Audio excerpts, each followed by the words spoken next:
Good afternoon, Secret Sauce International Summit presenters and audience. How is everybody today? I come here with a question to you about who is the hero inside you, or who is the hero in your life.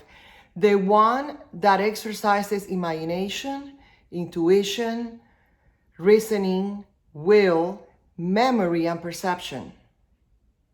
And let me take you a step further to the age in your childhood when you were 5, 13, 20, all the way to 80 or 90. Who is that hero? My story may resonate or not with you, but I know that by sharing the recollections, I might ignite of you the desire to pursue your purpose in this world, to live a more fulfilled and happy, joyful life. So where was the girl at 5? Cruising the island of Cuba from east to west, visiting her extended family, grandparents, uncles, aunts, cousins during the holidays, birthday parties, and summer vacations at Varadero, Santa Maria del Mar, and Jibacoa. Life was great until January 1959. Cuba's lifestyle totally transformed from affluence to scarcity.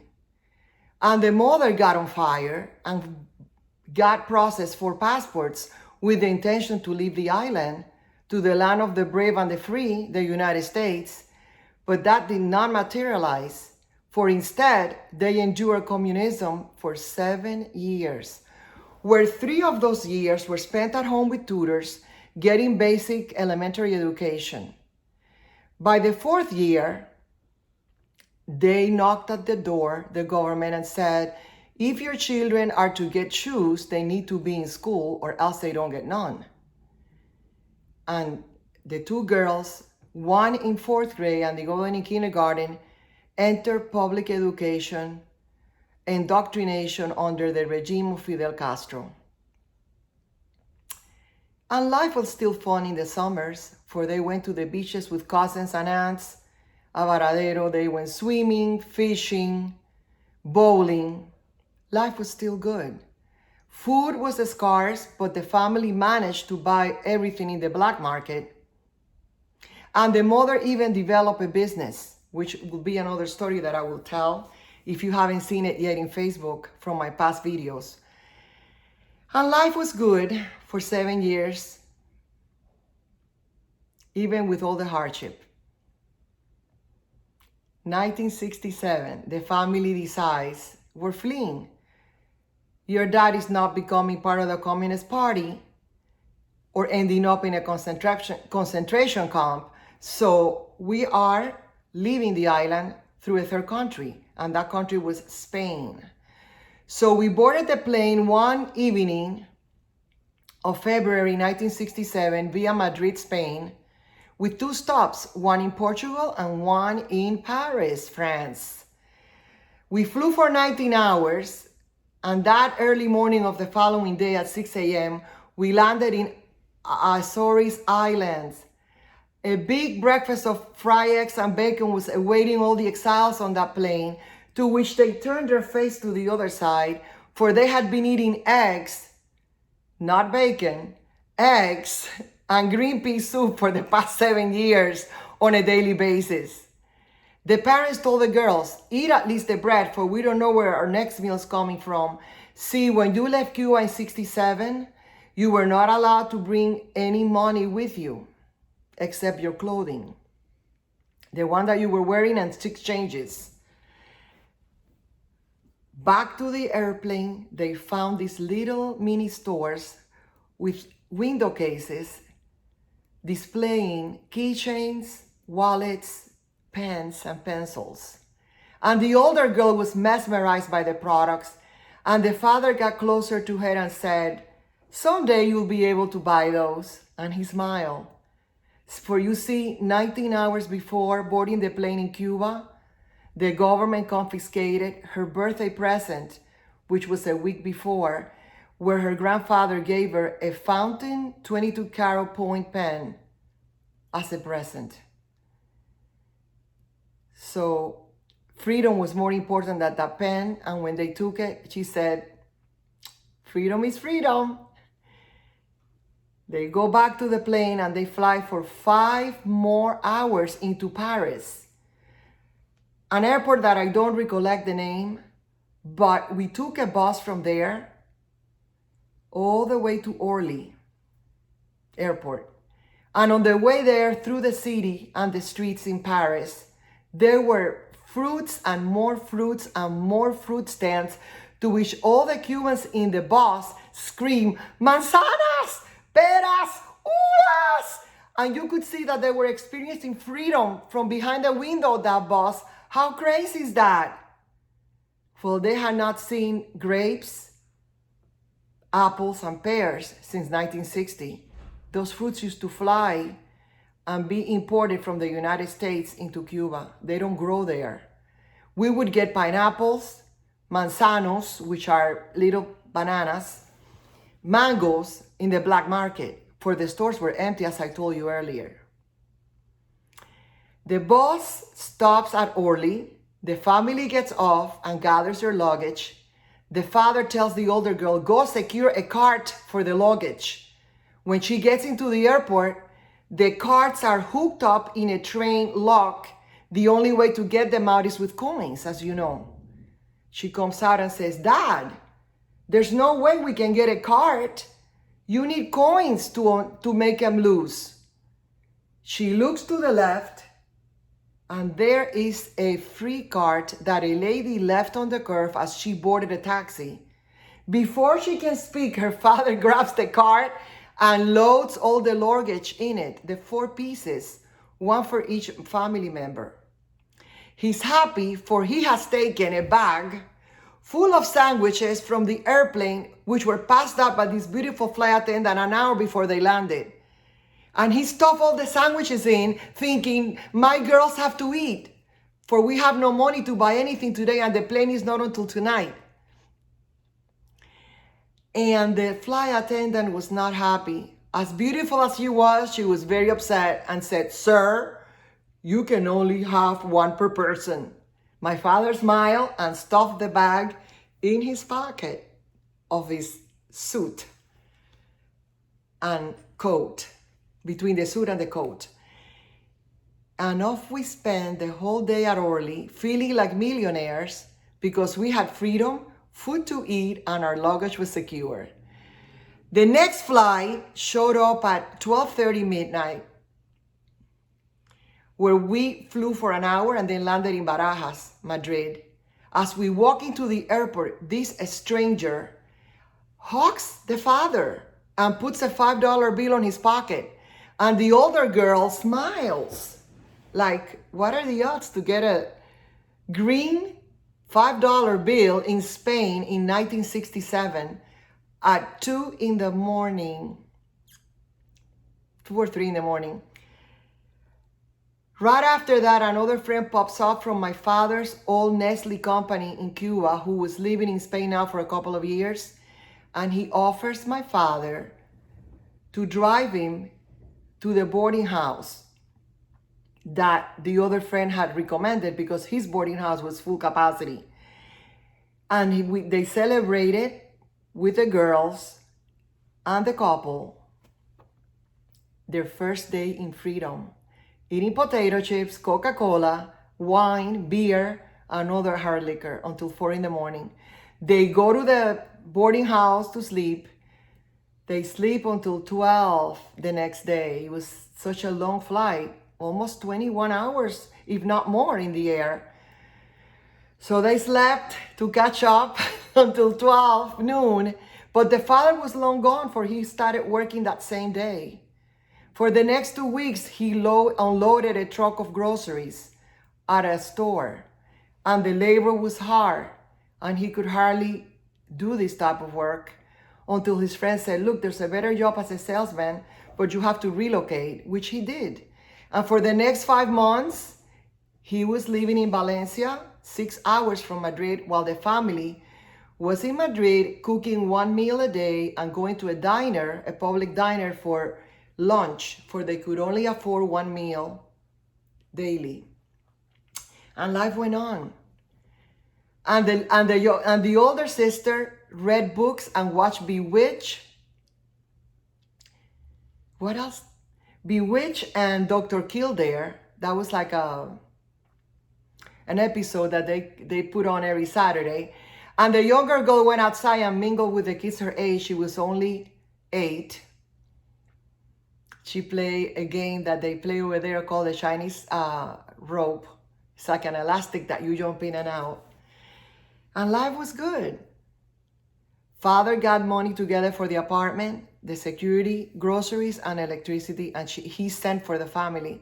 They got together and they fell in heaven, for they had a roof, food, books to read, and they were in a free country.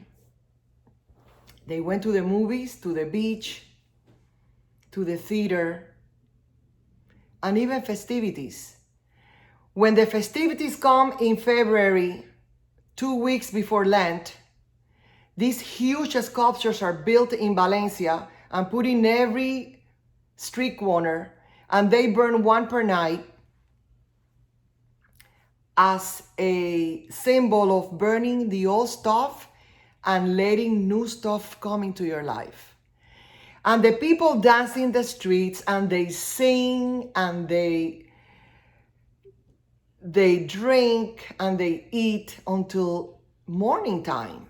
And this went on for 15 days. And at the end, after all this music and all this adrenaline going on, where you're flying and floating, the news come to the older girl. You are flying to the United States with a student visa. You are going on your own. You're going to live with your mother's relatives in Miami Beach, and life will be good. And we will join you as soon as the government let us join you. It could be 6 months, it could be a year, or maybe more. I said, what? Can my sister come along? No, we only have one visa and one passport ready. It's you or no one goes. So they gathered my luggage, they gathered 2 presents for the family, and off I went with my 3 pieces. In my father's business card, 6 hours into Madrid, boarded a plane and flew for 7.5 hours into LaGuardia to find a room full of luggage, boxes, name it, you could hardly walk, and a nun comes up to her and says, do you have your luggage? No. Well, let's find it, because your plane is about to leave. And we're looking through all that mess on that floor. They were not rotary belts. And finally, we find the 3 pieces. They put them in the bus. She goes to JFK to find out that she missed her 6:00 p.m. flight to Miami, Florida. The next plane leaves at 11:30, and they booked her for that one. She's all alone in a lobby at the age of 14. One soul in that room, a bartender across to the left in a bar, beautiful enclosure of wood and stainless steel at JFK. And she waits patiently. As she bought a Coca-Cola and drank it, the nun came out and said, it's your time. It's time for boarding to Miami, Florida. Finally, going to see my mom's family within 2.5 hours. And when I land, I walk the corridors in Miami International Airport to find my family frantic, for they were waiting at 9 p.m. and it was already 2 in the morning and I wasn't there. And they didn't know how I looked. Back in those days, we did not have smartphones. It was letters and pictures, paper pictures. The picture that they had of me was before the revolution when I was 4 years old. So they recognized me by the grace of God. They say, same face, bigger body, taller body. And off I went on a ride through 36 Expressway with a big mass of water on each side and the lights from Miami Beach and South Beach reflecting. It was majestical. It was fantastic. I was vibrating so high.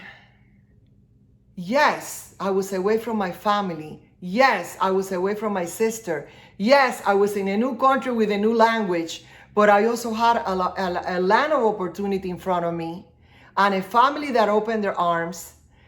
So I felt in heaven. The next day was business. The next day was all paperwork, test, and entering public education. A school of 6,000 kids. Talking about clash culture. Never been in such a big school in Miami Beach before.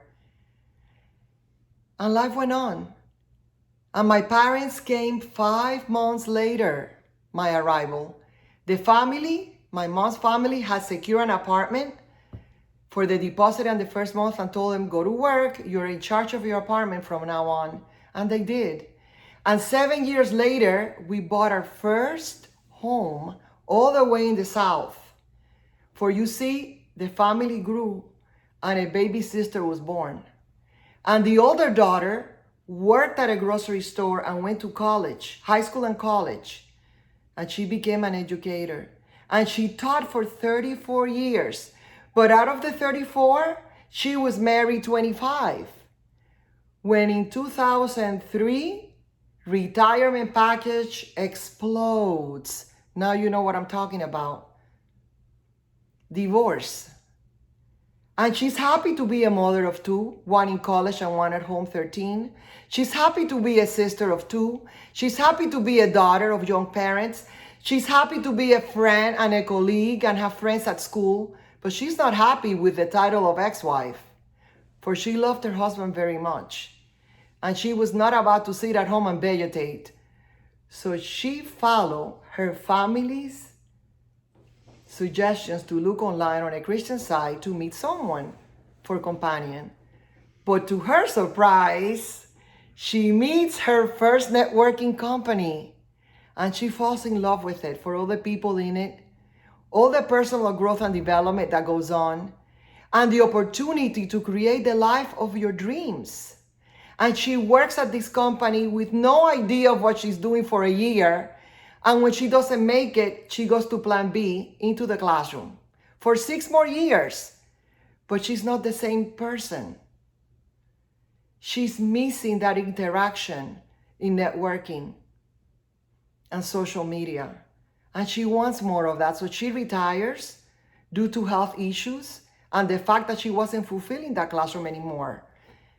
And she goes into her second company 2 months after her retirement. And she also takes care of 3 kids in her family. First her nephew and then her 2 grandchildren for the next 6.5 years. And life goes on and she's happy going to the zoo, going to the science museum for kids, taking them to the beach, making projects at their home every day, for she worked 12 hours daily at their homes, watching them, playing with them, being a kid again. Life was great. And she kept making her videos. And now she was into her third company, actually with 2 affiliates under her, family members, and making videos, learning how to do videos in 2016. And one day her future husband calls, who is now her husband, and they meet, eat dinner, and never separated again. Marriage happened 6 months later. And one day, Sharon calls that she has the best opportunity in the world, that I've worked hard since she knows me in 2005, because I met her in my first company. We were not in the same team, but in the same company. And my husband says, you can't refuse the offer. I know you have a company and a business, but you need to get together with this woman. And I didn't listen for 6 months until finally I said my yes, and I entered the company, and we worked for 2 years on that opportunity. I'm still part of it, but I am promoting the one that I'm in with her, Sean, and Rhonda. And one of the reasons that I'm doing this summit presentation is because due to the affiliation with Sharon, I met Rhonda and I met Sean. And I became part of his raving fans in the morning call. And Sean created the secret sauce to teach us how to know what our values were in the marketplace, among many, many other things, and what works in this industry and what doesn't. And then he decided, let's do a summit with all the secret sauces. Secret saucers. So I am one of the founders and happy to be here presenting my humble story. And what do I ask you? I ask you, what is that makes you excited? What is the project, the goal, the trip? What is it that makes you vibrate? Everybody has a purpose in this world, and we have desires, and they need to be brought out so we can fulfill our purpose in life and help others. My hope is that my story brings a message of hope, desire, and action in your lives. I will leave you with a quote from Ria Kawakawa. She's a graphic designer, and she speaks in this last issue of her magazine about what courage is. She says, courage is the capacity to face life in a brave and fearless way. Courage is taking risks. It's about letting your imagination soar, willing to stand out even as you stand alone. And I ask you, are you one of those like me that wants to change the world and make this place a better place? If you are, if you like what I talked about, if you want information about the 6 powers to make your life more manageable, to glide and enjoy it more, do not hesitate to contact me via delia.perullera@gmail.com. That's my email. I also have the Weber, where you can enter your information there and leave your email and we'll answer you. I'm also in Instagram, Facebook, and LinkedIn. You are welcome to message me in any of those channels. I am happy and I'm grateful to Sean, Rhonda, and Sharon for giving me this opportunity. And I wish for all of you to find your desire in life, because life is a carnival. Like Celia Cruz, the Cuban singer, used to say, La vida es un carnaval. Till next time.